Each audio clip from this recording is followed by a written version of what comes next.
నమస్కారం ఘంటారావానికి స్వాగతం. ముందుగా ప్రధాన అంశాలు. ఏడాదిలోనే విదేశాల నుంచి అత్యధిక పెట్టుబడులు తెచ్చామన్న సీఎం. హైదరాబాద్ అత్యంత వేగంగా అభివృద్ధి చెందుతోందని వెల్లడి. ఎస్ఎల్బీసీ టన్నెల్ వద్ద 2 రోజుల్లో సహాయ చర్యలు పూర్తి చేస్తామన్న సర్కారు. ప్రమాదానికి గత ప్రభుత్వమే కారణమని ఉత్తమ్ కుమార్ రెడ్డి విమర్శ. ఎస్ఎల్బీసీ టన్నెల్ సహాయ చర్యల్లో ప్రభుత్వం విఫలమైందన్న బీఆర్ఎస్. చిక్కుకున్న వారిని యుద్ధ ప్రాతిపదికన బయటకు తేవాలని డిమాండ్.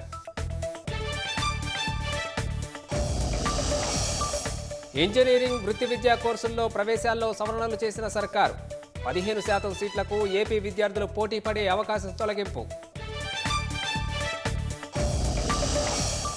2 రాష్ట్రాలు నీటిని జాగ్రత్తగా వాడుకోవాలన్న కృష్ణా బోర్డు. తాగునీటితో పాటు పంటలకు ప్రాధాన్యం ఇవ్వాలని సూచనలు.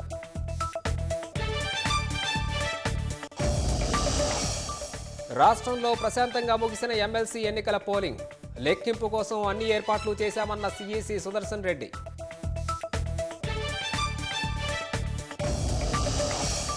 మహాకుంభమేళా ఐక్యతకు నిరసనగా నిలిచిందన్న మోదీ.